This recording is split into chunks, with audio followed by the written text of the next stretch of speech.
উত্তর দিনাজপুর জেলার রায়গঞ্জের কর্ণজোড়া অডিটোরিয়ামে বিকশিত ভারত গ্যারান্টি ফর রোজগার অ্যান্ড আজীবিকা মিশন সংক্ষেপে জি রামজি প্রকল্পের জেলা স্তরের উদ্বোধনী অনুষ্ঠান অনুষ্ঠিত হয়। অনুষ্ঠানে উপস্থিত ছিলেন উত্তর দিনাজপুরের জেলাশাসক বিবেক কুমার, অতিরিক্ত জেলাশাসক প্রিয়াঙ্কা সিং মেহতা, হেমতাবাদের বিধায়ক হরিপদ বর্মন, কালিয়াগঞ্জের বিধায়ক উৎপল ব্রহ্মচারী, চাকুলিয়ার বিধায়ক মিনাজুল আরফিন আজাদ, রায়গঞ্জের মহকুমা শাসক তন্ময় ব্যানার্জি, এছাড়াও জেলার বিভিন্ন ব্লকের প্রশাসনিক আধিকারিক, জেলা পরিষদের সদস্য এবং বিভিন্ন দপ্তরের প্রতিনিধিরা উপস্থিত ছিলেন। অনুষ্ঠানে বক্তব্য রাখতে গিয়ে হেমতাবাদের বিধায়ক হরিপদ বর্মন বলেন, নতুন প্রকল্পে বছরে 125 দিনের কাজের নিশ্চয়তা দেওয়া হয়েছে। এই প্রকল্প বাস্তবায়নের ক্ষেত্রে উত্তর দিনাজপুর জেলাকে রাজ্যের মধ্যে প্রথম সারিতে নিয়ে যাওয়ার লক্ষ্যে সবাইকে একযোগে কাজ করতে হবে। কালিয়াগঞ্জের বিধায়ক উৎপল ব্রহ্মচারী বলেন, এই সরকারের মূল লক্ষ্য কর্মসংস্থান বৃদ্ধি এবং মানুষের হাতে কাজ পৌঁছে দেওয়া। প্রকল্পের মাধ্যমে যোগ্য প্রত্যেক গ্রামীণ পরিবার কাজের সুযোগ পাবে বলেও তিনি আশাবাদ ব্যক্ত করেন।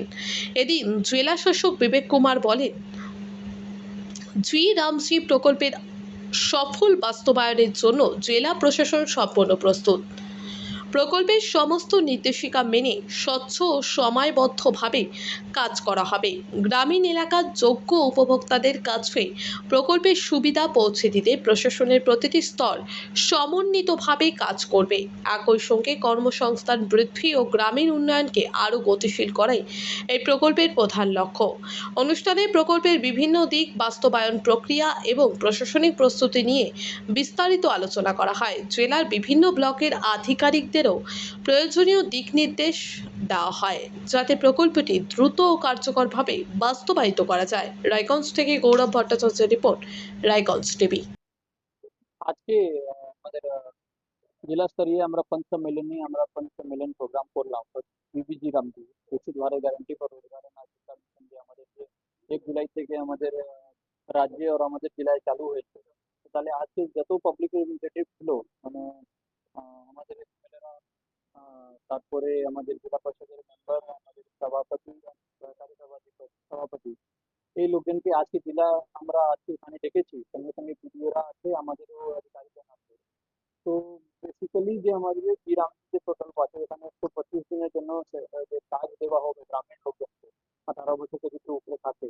তো তাহলে ওর প্রোগ্রামটা কি আছে, আগে যে এমজি নরেগা ছিল তার থেকে এটা কি তফাৎ হয়েছে, কি কি চেঞ্জেস হয়েছে, তো ওটা আমরা পাবলিক মিটিং ডেকেছি, আমরা জানানোর জন্য আমরা আজকে ওনাদেরকে ডেকেছি। আজকে ওনাদেরকে বোঝানো হবে কি এই কাজটা মানে কি এই যে একসাথে এর মাধ্যমে অনেক লোকের মানে মানে আবার কাজ পেতে পারে, সুবিধা পেতে পারে। যে আগে যে নরেগা কাজ এখানে 2 বছর ধরে যে বন্ধ ছিল, তাহলে আবার স্টার্ট হয়ে গেছে। আমি লোকজনকে বলবো কি আপনারাও আহ, কাছে যে গ্রাম পঞ্চায়েত আছে, অঞ্চল আছে, ওখানে যান, কাজের জন্য অ্যাপ্লাই করুন। আহ, অনেক মানে কি কাজ এখানে সুযোগ আছে যে এখানে কাজ পেতে পারেন। 125 দিন, আগে 100 দিন ছিল, এখন 125 দিন হয়ে গেছে। তো তাহলে যেটা করলে আমাদের যে বিকশিত ভারত যে আমাদের যে যে আইনের যে মূল উদ্দেশ্য আছে বাই 2047 আমাদের 21 বছর পরে মানে আমাদের মধ্যে আমাদের বিকশিত ভারত করে দিতে হবে। তো যদি গ্রাম আমাদের বিকশিত হয়ে যায় তো তাহলে আমাদের জেলা বিকশিত হবে, জেলা বিকশিত